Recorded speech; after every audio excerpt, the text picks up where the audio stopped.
good. Already did. Okay. Okay. I want to fight you sometimes. That's fine. Let's go. Your phone turned off.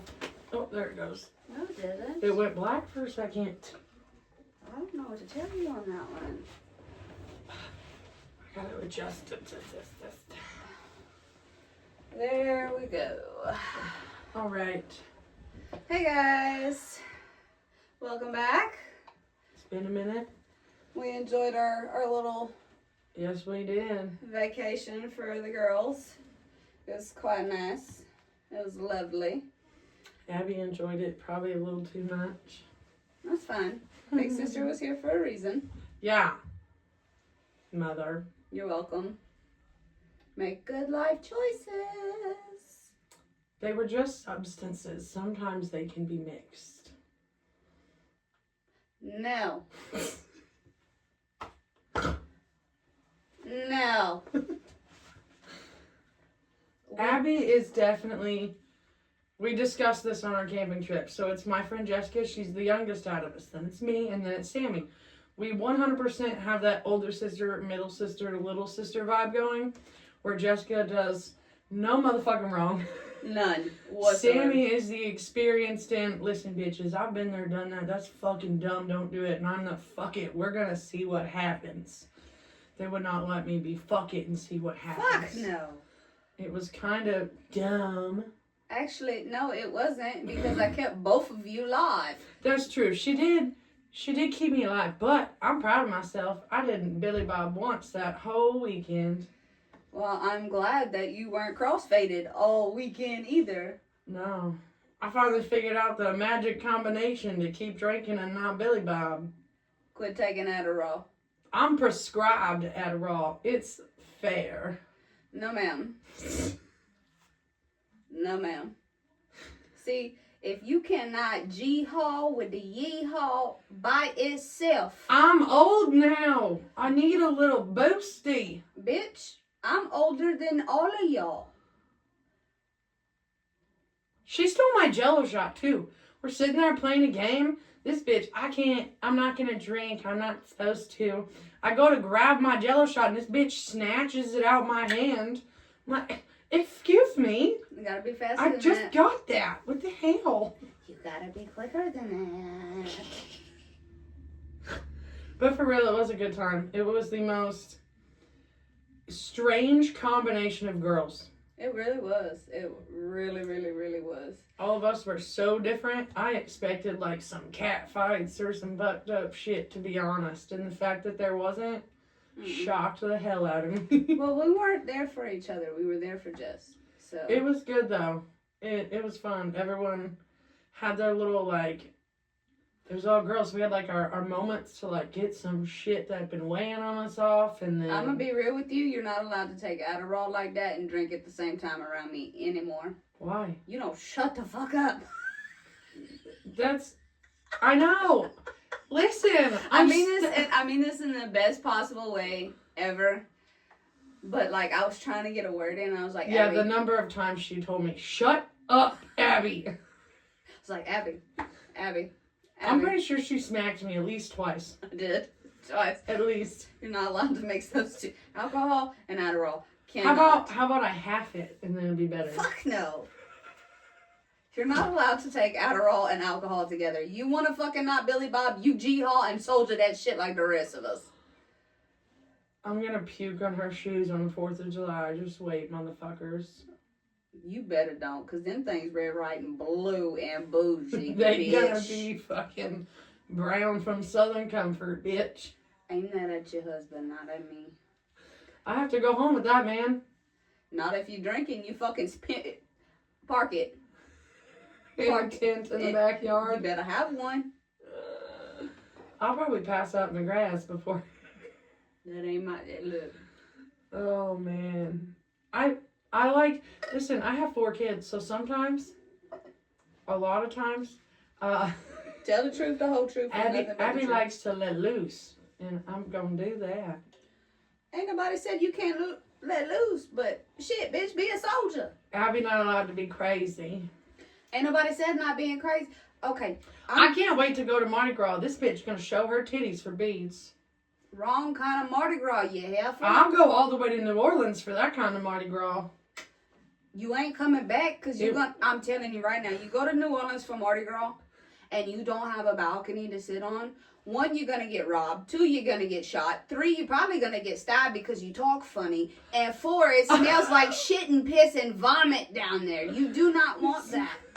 You're probably going to get stabbed because you talk funny. All right, bitch. No one stabs you up here for talking funny. I didn't say that. But down there, there's a reason it's You just said you're going to get stabbed because you talk not funny. Me. You. She did. I guarantee if we go back on this video, when we're done, I'll replay it for her. And she'll hear it. You did. You said you're going to get stabbed because you talk funny. Not me. You. Not me. You said you're going to get stabbed because you talk funny. Oh, I thought you were talking about me. No, you will get stabbed because you talk funny. I'm going to take this bitch into the ghetto in St. Louis. You talk up that heifer, you're going to get stabbed. You know what they're going to say? Because I was in the ghetto in St. Louis before. Right, Ma'am Pam? Okay, you know what they say? You real country. Yeah, you right. You black on the heart, huh? Yeah, you right. Where you from? Louisiana. Oh, you dirty South. Yes, bitch, I'm dirty South. The fuck? Oh my God. I pulled up to the local Popeyes in fucking St. Louis and they were like, I really thought you was black. Cool, thanks, appreciate you. Can I have my chicken now? Can I have my chicken? Bitch, I don't care what color you are, but you talk funny. I do not talk funny. Sweetheart. Not up here. Not up here. It's normal. I talk funny up here. You take it down there, they're going to be like, Yankee, got it. My favorite thing to do when I introduce her to new people is not say nothing. Just show up with her and they'll be like, oh, you that Cajun she talk about all the time. Yep. Yep. It sure is. Look, so I'm gonna be real. Like, have a whole little moment. Where I come from, the culture is very, like, verse. Yes. Very, very verse. It doesn't matter if you're pink, white, polka dot, yellow, red, brown, white. Yup. This bitch. It don't matter. But if you not from there, it's like, So when I go to the Caesars Dome, what you're telling me is I have to buy an extra ticket so I can take you with me so nobody Absolutely stabs me? No, I'm not going. I'll take your mama. She'll stab somebody if they try to stab me. She can't. She got a man-child. We will make sure he's taken care. I'll take Dylan. I bet Dylan will go with me. Probably. All right. We got a date, Dylan. She probably will. She'd be like, fuck them kids. 10 toes down, love my babies, but fuck them kids. Even better. We can leave Cole with Zach and all the kids. Oh, no. We're not doing that. I'll be real with you. My brother would have a conniption with all the feral. He loves babies. But he don't want that many babies running around? No. Because they have 3, right? Yes. Oh, yeah. See, I got one up on you. It's not easy. Sometimes I question my sanity. 7 kids total. Zach would have a fucking coronary and be calling Dylan, fuck that game. Come home. Get them kids. See, it's a different world down there. Okay, fine. We'll leave the children with Cole. Well, no, I want Cole to go. I don't know. I'm going to make somebody go with me. It's going to be you, your mama, or Dylan. Somebody's going to have to go with me so I don't get stabbed, apparently, because I talk funny. You do talk funny. But that's okay. We still love you. But in all honesty, you ask like a real Louisiana native, they're going to tell you New Orleans isn't a part of Louisiana. And I'm probably going to catch a lot of hate for that on here. Well, yeah. But that's the tourist side of it all. No, I get that. The only reason I want to go to New Orleans is, well, Mardi Gras. One time. And I got to go to the Caesars Dome. It's supposed to be the loudest stadium in the NFL. And I gotta experience that. Go ahead, have fun. I'm going to Death Valley. Fuck the NFL. I'm going to watch LSU. Hey, I'm going to watch that with you, too. I mean... You talk about loud. You ain't seen loud until you hit Death Valley. I'm talking about you feel that shit for miles when you walking up. Like, you can park 5 miles down and feel it rumble in your chest. That sounds cool. I'll go down there with you too for that. If it's football, I want to go. I Like- fucks with some LSU football. I don't care who's playing. Like, we went to Tennessee last year to watch the Saints play. Closest, cheapest. I mean, shit, we got 2 tickets 5 rows off the field on the 50-yard line for less than $500. Because, well, last year, I love the Saints, but I can say it, they was terrible for the last several years, and so was the Titans, so the tickets was cheap. Well, I'm going to be real with you. We got fussed at yesterday. By who? A fan. What now? We talk too much. Oh, we talk too much? Whatever. Okay. I guess we'll get started then, since I talk too much. Let me just pull up the right one. That's not the right one. I was about to say, aren't we on 17? I must have exited out real quick. Give me just a second. Cheryl Coker. Yeah, because this one's yours, and then the next one's mine. Yes. Okay, so welcome to episode 17. Woo woo! We made it to 17, y'all, of Blood Beneath the Moss. We are your hosts, Abby. Sammy. I'm not going to go through the whole spiel. Y'all know it. So today we're going to discuss the disappearance and murder of Cheryl Coker from Riverside, Ohio. Okay. Cheryl Coker was a 46-year-old mother from Riverside, Ohio, who vanished on October 2nd, 2018. Holy shit, this is a recent case. Yes, this one's more... Girl, this case should be solved. Oh. I'm going to just tell you that right now. When I get into it, it's going to be like that one we recorded last year's. The self-explanatory, motherfucker did it. Okay? I like how we end up, like, coinciding with each other. Yes. When it comes to stuff like that, because, like, I don't, as everybody, if you're new here, we don't read each other's cases. I know we say that through the whole spiel on a regular. We did it first, but I feel like we got better genuine reactions to each other's stuff by stopping doing it. I don't like feeling scripted, so Yes. it's funny that we say that, because my last one that we recorded, it literally seemed solved, and you're saying the same thing about this one, so that's cool. So I like how they coincide. So, like, so this one, similar to hers. She did one, her Ashley Loring Heavy Runner, that one you did a couple weeks ago about the missing, murdered Indigenous woman. I literally just finished another one about a missing, murdered, and Indigenous woman, which is crazy because I'm starting to see more and more of those. Yeah. And I figured out of everyone we've done, there's a lot of those. So I'm going to try and find a few more like that. But anyway. I support that. Back to this one. Sorry, since we talked too much. Fuck them.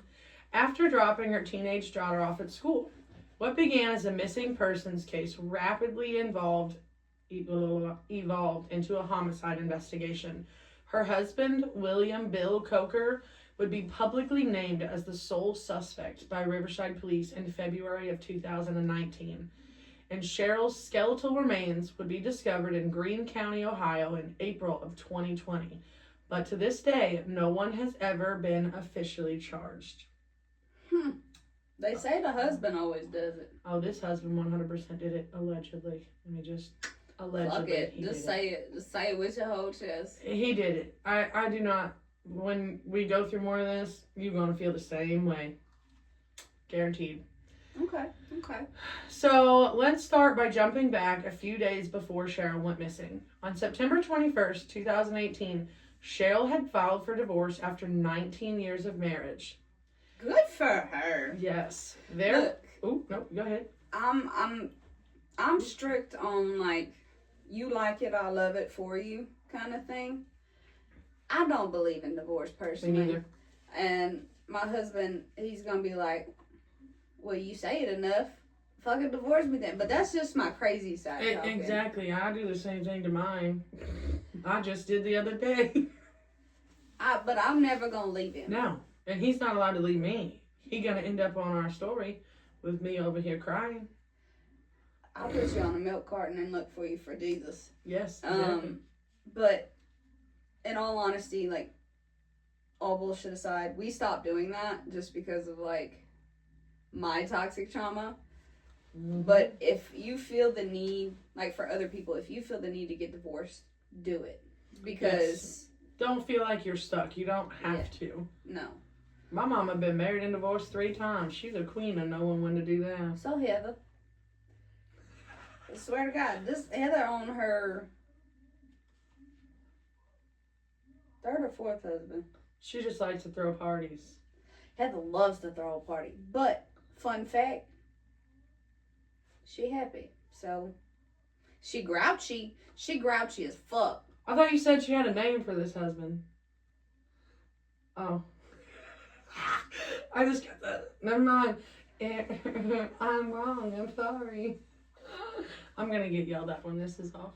We're going to have to cut that. We don't edit shit, but we going to have to cut that out. Didn't want to restart.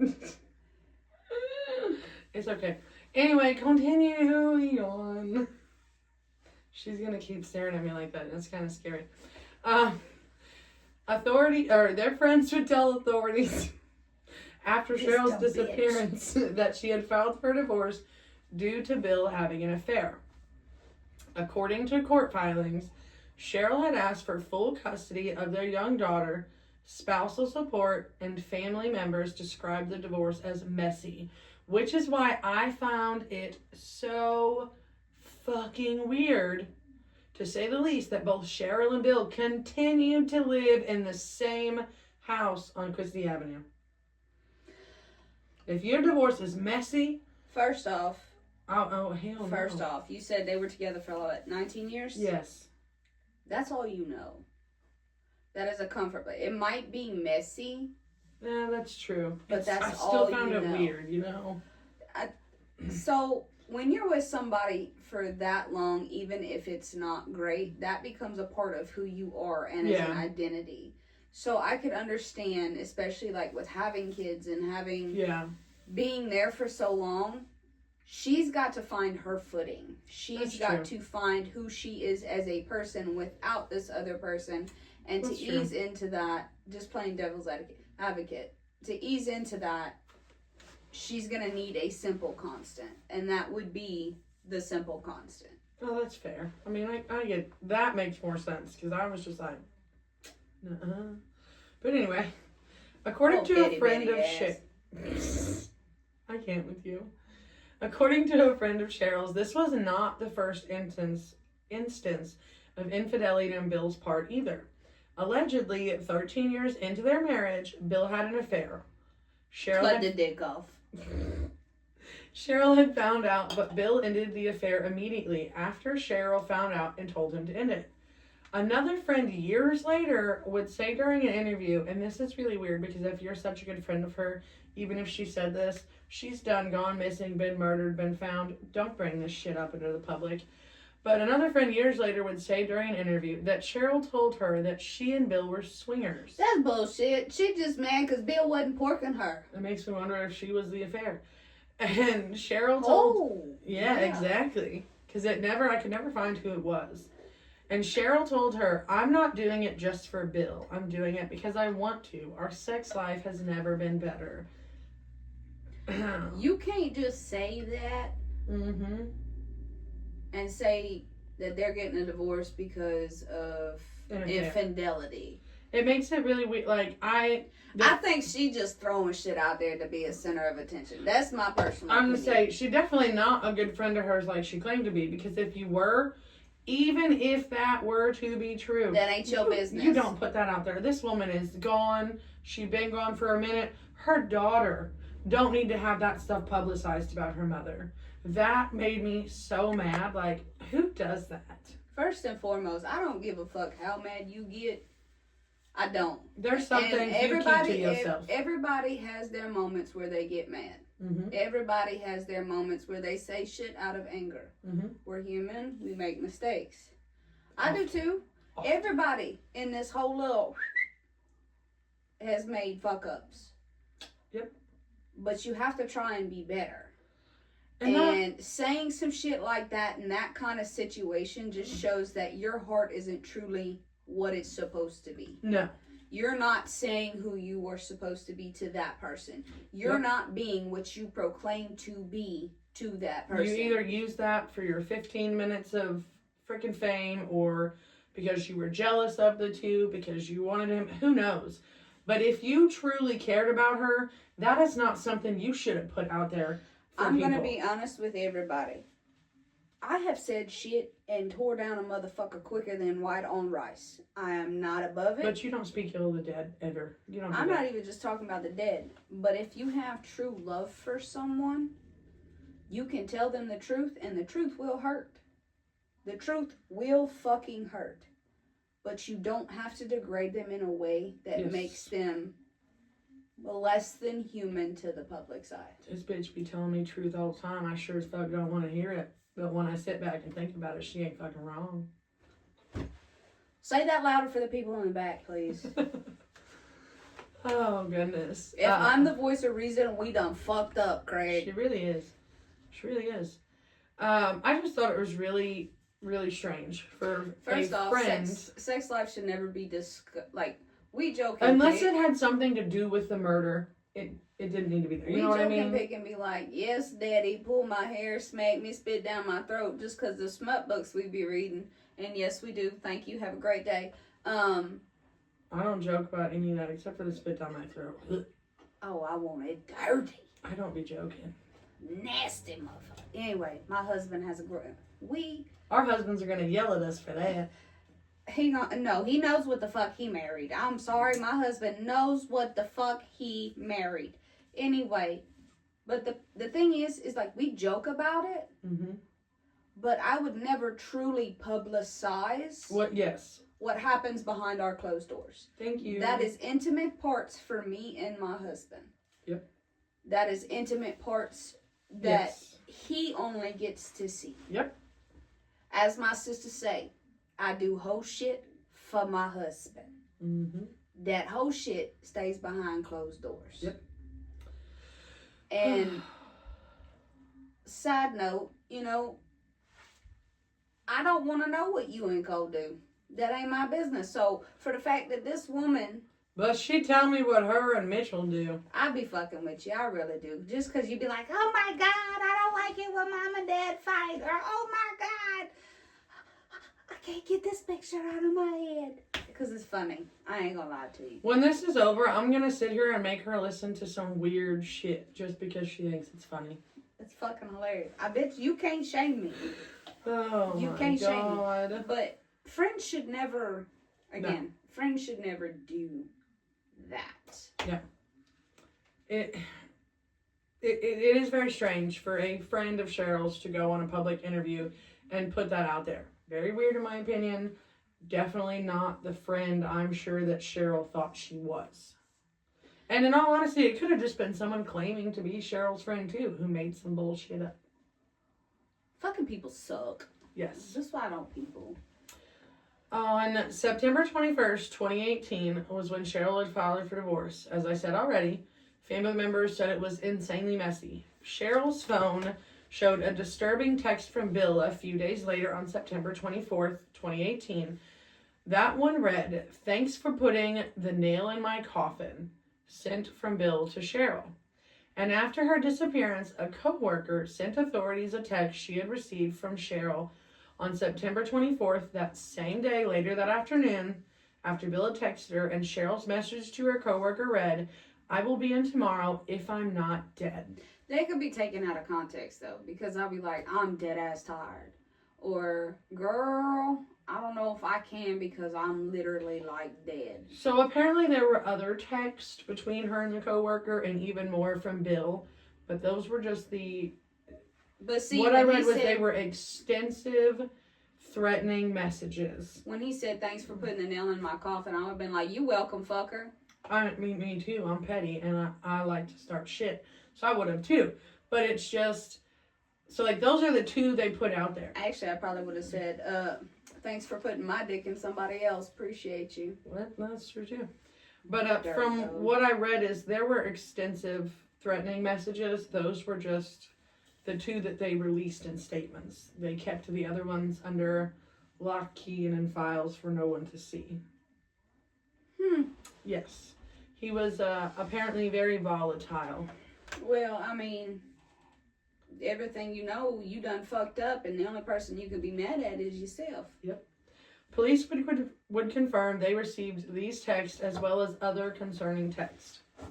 I didn't really find anything else of note from September 24th through the morning of her disappearance on October 2nd. That's a lot. That's a big time frame. It said that her life kind of went on as normal. She was going to work. He was going to work. They were doing their stuff with the daughter, still fighting about the divorce, but nothing of note. The threatening messages they weren't coming in as much. It was just, it had calmed down to an extent.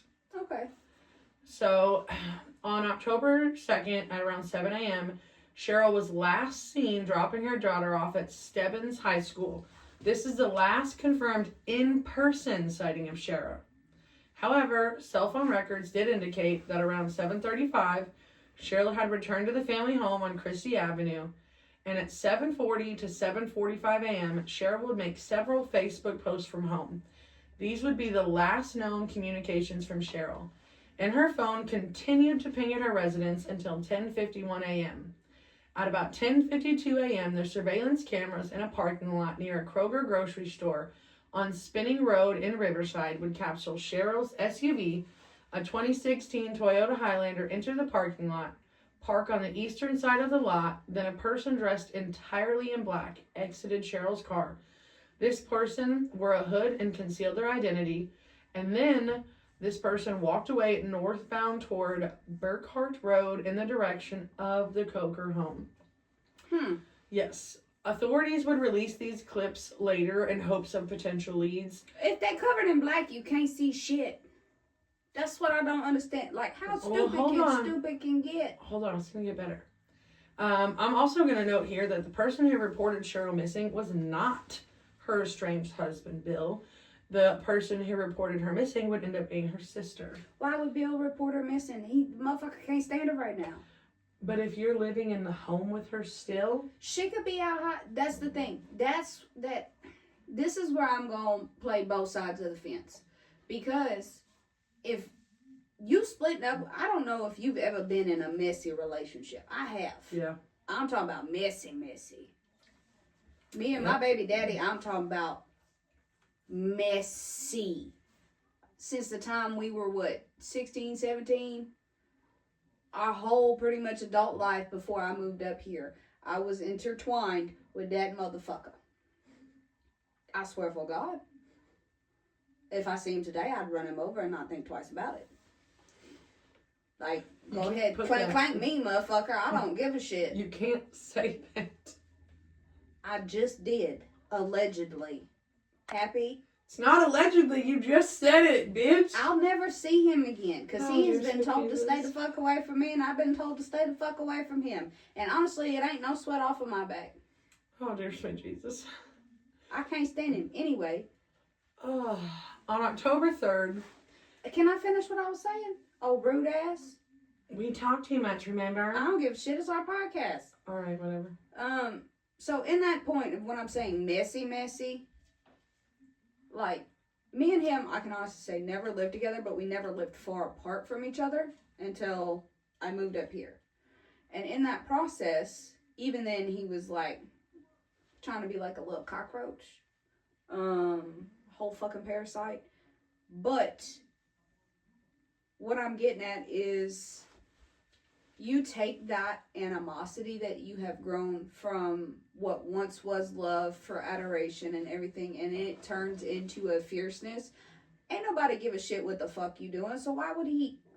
Because I'll be the first to say it. If I was that, I don't want to know. All right. I don't want to know. It's going to make more sense of why I say that in a minute. Just hold on. On October 3rd, 2018, family members of Cheryl used Find My iPhone to locate Cheryl's phone. Excuse me. And this led them to the Kroger parking lot where her SUV had been abandoned. And inside her locked SUV, authorities found Cheryl's purse, driver's license, credit cards, phone, medications, and other personal belongings. Holy shit. And because of all of this, authorities quickly concluded that this was inconsistent with a voluntary disappearance. On October 9th, 2018, police and the Ohio Bureau of Criminal Investigation executed a search warrant at the Coker home. They some real top-notch geniuses, ain't they? Oh, yeah. Very much so. Oh, okay. Authorities believe Cheryl had returned home after dropping her daughter off at school due to her cell records, making the Coker home a critical location in the timeline. Authorities also never disclosed whether blood evidence was found, whether forensic cleanup indicators existed, whether there was any DNA findings or weapon evidence. Them not releasing any of this info led many onlookers to believe the forensic evidence may have been circumstantial rather than definitive. There you go with all that bullshit. We have a lot of people commenting today. I just want to let you know we will go through those comments after. Are they actually commenting? Yeah, girl, I was reading it. I got my good guy. Like, anyway. Okay. Something about, there was a lady that was talking before that. And we've getting a bunch of invites of two, of course. But in the same aspect, we don't read the comments that you guys put until after. We need a third person so someone can be sitting here with us reading us the comments so we can because that's the goal eventually. I want to be able, when we do these lives, to be able to interact and answer their questions as we're going through. That would be freaking awesome. Put a chair in the corner and have somebody just holding and going through and being like, well, hey guys, this guy asked this question. That would be fantastic. Yes. That would be freaking great. That would be. I would love it. So naturally, investigators focused on Bill. First and foremost, because he was the estranged husband.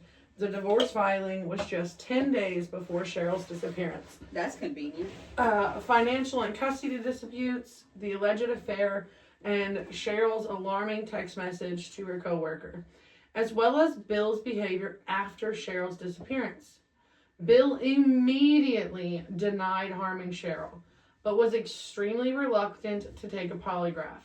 And Bill tried to suggest to authorities and the public onlookers that Cheryl had engaged in risky behavior. This, to me, goes back to that friend making that statement about them being swingers, that maybe that was the girlfriend or whatever, and that was their way of trying to make it seem like everyone's completely wrong. She was doing this, and this, and she allowed this to happen to herself, kind of thing.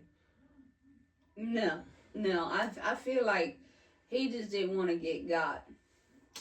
Now that you're going on through, I'm sorry, even in a bad circumstance, if it's going to clear my name, I'm going to do it. I'm going to do it. I don't care if it's admissible in court. I don't care if you can use it. If you feel the need to ask me, hey, I need you to take a polygraph. Cool, let's load up. Mm-hmm. Authorities would eventually state publicly that Bill was, and to this day, is the only suspect or person of interest in Cheryl's case. The search for Cheryl would go on from her disappearance until April 25th, 2020, roughly a year and a half after her disappearance.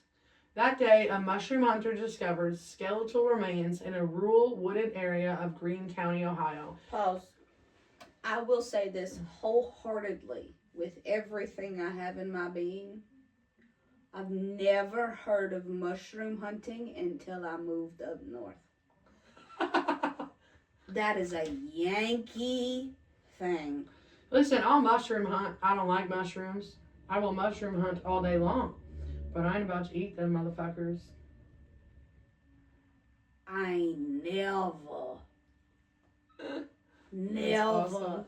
And I've got hippie family members who like to partake in substances that. Well, these are just regular mushrooms, not that kind of mushroom. Can I finish? Rude. I'm gonna show you, Rude. The only time you see anybody fucking with mushrooms in the South is if they were pulling them from cow patties to wash them and eat them and make tea. So when I hear there is a bunch of white people frolicking through cornfields and woods and things for quote unquote.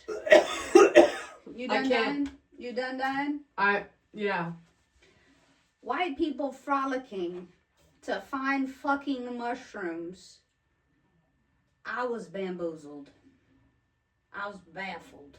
My brother and sister-in-law hunt mushrooms so much, he literally had me make him a shirt that says MILF. And it's got morels on it, and it stands for mushrooms I like to forage. Frolicking. So, I'm going to tell you the difference between my white and your white. That's white. It's frolicking in the woods for mushrooms. That's white. That's white. I'm seasoned white. We don't do that shit. We still be creeping through the woods with shotguns and rifles for a deer. So That's white. We still similar. No, that's white. I'm not that white. I get invited to the barbecue. That's white. I get invited to the barbecue too, bitch. The lies you speak. Go ahead, continue. Oh, I'm about to get real mad at this heifer. Like, flip this table upside down and walk up out this bitch. Acting like I can't cook. Okay. This ain't got nothing to be talking about cooking. Get invited to the barbecue means soul sister. I'm gonna fight her. Hey, sister, soul sister. Hey. Just a 15-mile drive from the Coker residence. These remains consisted of a skull and several bones. I'll fucking punch her in the face.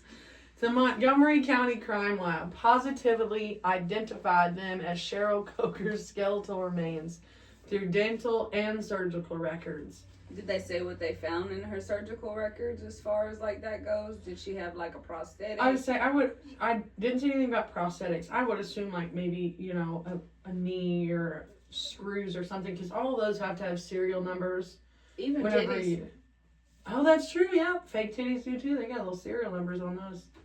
Well, it was skeletal. So that's why I'm going to assume it had to have been... Well, the titties will stay behind. I'm sure something drug those off. No. Have you? I don't know. Maybe I've watched too many movies. Go ahead, continue. No, I'm curious. Why would they have... So, like... It's got all the fat and the tissue and the blood around them. You really don't think an animal, when they took something else, would have just grabbed that in their mouth by accident and it would have got drug off too? No. Okay. Because of the texture, they would have dropped it. Because it's not a normal feeling. Okay. So, yeah, it would... I don't know if she did, but maybe she had fake titties. But I was leaning more towards like a fucking metal knee or a metal... That passed through my brain too. That's what I immediately went to, but this bitch goes to fake titties. All right. I can't with you. The Greene County coroner's findings would be frustrating to say the very least. The medical examiner could not detect trauma on the skeletal remains, and her official cause and manner of death would be classified as undetermined. So no trauma. So there was like no broken hyoid bone, no... Well, that's just it. We don't know what was found altogether. It said the skull and several bones. So it was not, from what I read, it was not a full skeleton. Skeletal. It was not the full, yes. Okay. Yes. It is also noted that significant animal activity on the remains and the amount of time that passed had destroyed evidence that might otherwise have told a clearer story. The pure lack of definitiveness would become one of the biggest obstacles for a good chance at prosecution. Lord. Oh, yes. Before her remains were discovered, the Riverside Police Department would reclassify Cheryl's case from a missing person investigation to a homicide investigation in February of 2019, just 4 months after her disappearance. Oh, that went quick. Oh, yes. So, they were already looking at murder before they even found her. And later that same month, on February 20th, authorities would publicly name Cheryl's estranged husband, Bill, as a suspect for the first time. Authorities were, at best, building a circumstantial case, built on circumstantial evidence, to say the least. If you remember what I said earlier about the surveillance footage from the Kroger parking lot and that hooded figure in black who left Cheryl's SUV that was seen getting out of the car and taking off walking in the direction of the Coker home, that same evening, at about 8:08 p.m., another surveillance camera at the same Kroger captured none other than Bill Coker entering the store. He had a visible injury above his left elbow and was dressed entirely in dark clothing. And this is where investigators leaned into Cheryl's sister being the one who reported her missing, not Bill. To me, if you lived with her, you would have noticed her missing first, wouldn't you be the first one to report her missing? And how did you not notice her car? He was in that parking lot. He didn't see her car sitting there? And he thought nothing of it? I'm going to be straight up with you. I'm oblivious when if I got something on my mind, I get tunnel vision. Well, he had no explanation for his injury when he was later questioned. No explanation. I mean, I get where you're coming from. I do. I understand both sides of the story. Yeah. I'm not defending him. I'm not standing up against him. But I will honestly say, like, I can say I have random scratches and bruises. I don't know where the fuck they come from. I have random times that I hurt myself and didn't even realize it. There's random times I go out in public and don't pay attention. Somebody could be hollering my name and I ain't fucking paying attention because I got tunnel vision. I need the fucking shredded cheese. Let me go get it. Bitch, I can say that. I fucking love you. Now, given that Cheryl... And I'm petty, so I wouldn't report him. I'm gonna fucking fight her. No, you're not.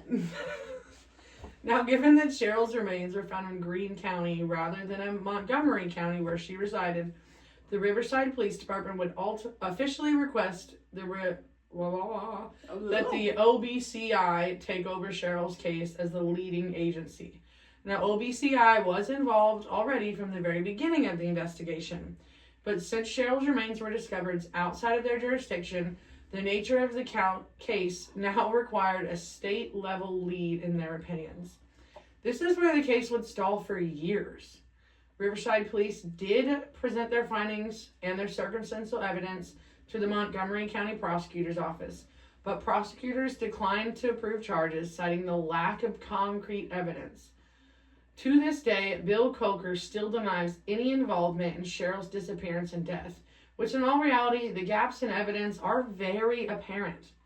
No one ever witnessed any violence against Cheryl, the coroner not being able to determine the cause of death or definitively confirm homicide as the manner of death, the security footage only showing someone dressed in black leaving her vehicle and walking towards the Coker home, but authorities could never actually identify the person in the video. And the icing on the cake, so to speak, is there is no publicly reported physical evidence that ties Bill Coker to the disposal of Cheryl's remains in Greene County. Okay, let me ask you this. He could have been pissed that they were getting divorced, right? Mm-hmm. He could have felt some type of way. He could have felt played. He could have felt, wholeheartedly whatever. But in the same aspect, because, granted, they had filed for divorce, but they were still legally married, did he stand anything to gain from her dying? Did you find that out? Did you find out if there was a life insurance policy on her? Did you find out, did he stand We're going to get to that. Oh, you did have that? Oh, we're going to get to that. Hand me your puffer. I need a puff. Go Because for this one's getting me mad. Okay. I was like, hold on, let me check, but I'm pretty sure there was, yes. Okay. So, prosecutors cited that their reasonings for not filing charges against Bill and not taking it to trial were because they didn't feel that they could prove it without a reasonable doubt, and that circumstantial cases without a clear cause of death are notoriously difficult to win. Which, I mean, we've seen that with so many different cases that we've done, it's almost abundantly clear who did it, but it's the circumstantial evidence that you just can't chance it. Because if they go, like the case you just did, he was tried with circumstantial at best evidence. Yeah. And he wasn't even tried. They dismissed with prejudice. That's why I feel like it sucks that they never filed charges, but it's good because if that would have happened in this case, I probably would have thrown my fucking computer and been done. Yeah. Yeah. Now, none of this is to say that investigators believe anyone else was responsible for Cheryl's death. To this day, the Ohio Attorney General's office identifies Bill Coker as the only person of interest or suspect, and the case is still listed among the state's unsolved homicides. Now, even though the criminal case has remained frozen, a separate legal proceeding shed some additional light on the financial aspects of Cheryl's death. Bill Coker's insurance company filed a civil lawsuit against him related to life insurance policies taken out on Cheryl. Now, no matter how much I dug into this, the details of these policies have not been disclosed publicly.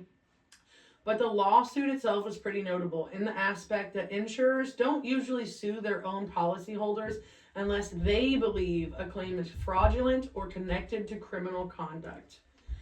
The lawsuit was eventually settled out of court, and those terms of the settlement were never made public. So, in other words, he most likely had to pay the insurance back the money, if not extra, and they agreed not to publicly put it out there. NDAs, I'm sure, were signed, things along those lines.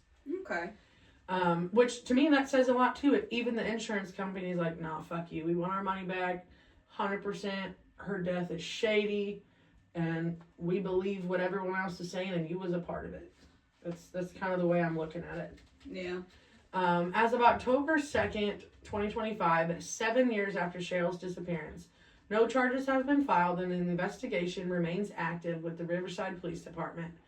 Bill Coker has never been arrested or charged, but still remains the sole person of interest, and Cheryl's family still to this day continues to push very publicly for accountability in Cheryl's disappearance and murder.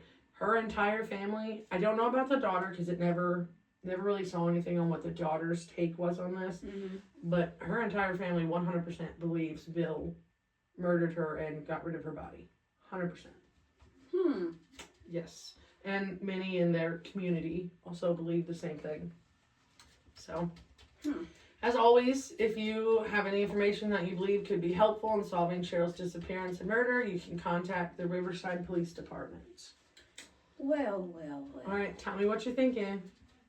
I always like to end where we get to hear each other's takes on the whole thing. So tell me what you think. I could see where you can put him first and foremost. But not everybody corroborates life the same. And like I said earlier, I can literally zone out pretty much anything. I don't have to pay attention. I come home with random bumps and bruises. I come home with random scratches. I come home hurt and not know how I got hurt.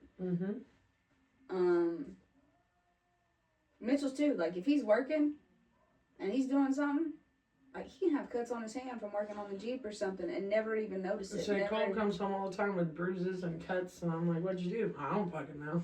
Yeah, so I can see like, the injury. I can see, like, both sides. So this one, I'm not. I mean, there is definitely a possibility that he didn't do it. I mean, there is, because I will tell you this, in all the research I did, the only thing that made me lean more towards him was, and none of the research that I did could it tell you what his alibi was during the time that she disappeared. Nothing. First of all, if he's by himself, the alibi is null and void anyway, because they can't corroborate it. Exactly. So, like, that was my biggest thing with him. But it definitely could have been somebody else. I mean, it could have been. But it's just, I feel like in this case, everyone just, and I'm one of the everyone, is just leaning towards the more likely suspect. I feel like he did get angry. I feel like he felt betrayed because he was one of those that did the betraying and wasn't prepared for her to be like, I'm done with your ass, goodbye. Wash your hands of it. Because everybody deserves to be happy, right? And obviously, if she's wanting the divorce and she filed for it, she's not. So, once, shame on you, twice, shame on me. And she felt played, so she wanted out. So I don't believe the whole swinger standpoint of all of this. I don't either. I think it was And I think that once she was gone, he felt some type of way about, oh my God, I just lost the one thing that I've always had. The one thing that was fair. Truly mine. So I don't think that he had enough in him to do it. Okay. But I won't discredit it if he did. Yeah. Because from what I hear on this, granted, he might be the only suspect because, oh, hey, you heard me at the beginning of the podcast. always look at the husband first. Always look at the significant other. Which, I mean, that's any case. I believe that's the first thing in any type of homicide. They're going to check to see if there's a significant other, and that's the first person they either try to rule in or rule out. Facts. And what I'm saying is that I feel like love wasn't lost on his side, but he also was, like, being very petty about it. Yeah. I can see that.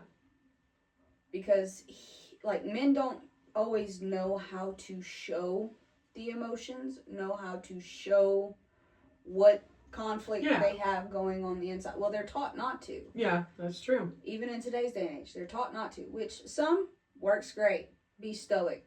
Cool. Turns the woman on. Some need to hear the validations.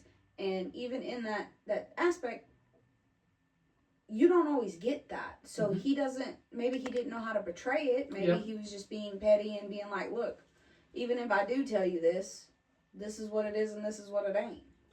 That's fair. So I'm torn on this case because I can't say that he did and I can't say that he didn't because what you presented it with us and what this case has shown doesn't show that to me. I don't know. I think for me it was just when he was caught at the same store that same evening in the dark clothes with the injury. To me, as soon as I got to that part, I feel like that's when I immediately was like, oh, he did it. He did it. Which I get. The assumption is fair but again, it's an assumption. It'll always make an ass out of you and me. Yep. So assuming just because it could be a small ass town and we not even realize it. Because let's be real.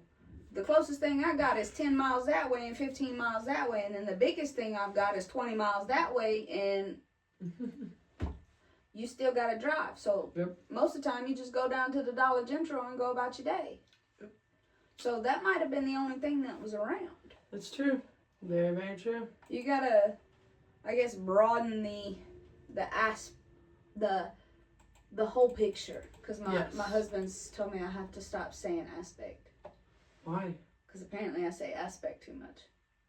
The aspect? Yeah, aspect. I can't wait to go upstairs and find a reason to use the word aspect. Aspect. And that aspect, and that aspect. Just giving a little jab at my husband, y'all. I've been hitting my vape too much during this podcast. In that aspect, Mitchell, we're going to go smoke a cigarette.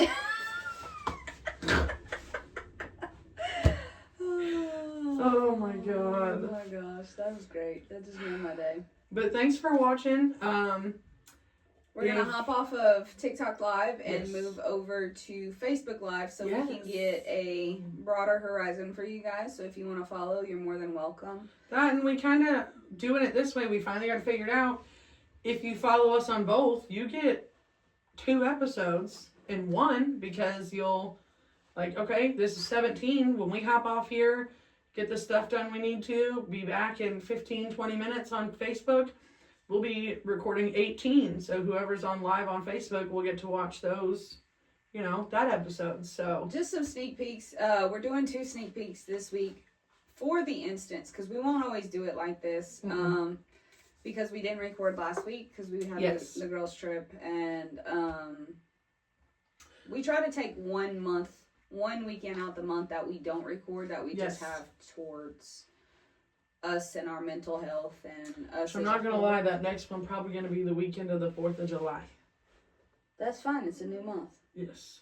And remember, first of the month, you get a bonus episode. Yes. It's already recorded and ready to drop for all of you. You was making fun of me for this, and now, bitch, you doing it. I talk with my hands, too, but I don't go like that, okay?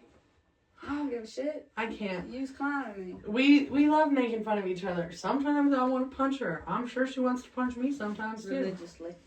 Religiously. That's how we know we's family. I want to punch her in the mouth, and she sure as fuck want to punch me in mine. Bop, bop, bop, bop. I'm loving it. We are family, even though I want to throat punch you. Juggler. Anyway, thanks for watching, guys. Come back. Tune in on Facebook in about 20 minutes and catch episode 18 with us. So enjoy your 2-for-1. Yes. Oh, we got a violation warning. What now? Because I probably said about just punching you in the throat. I guarantee it. Which is fine. My bad.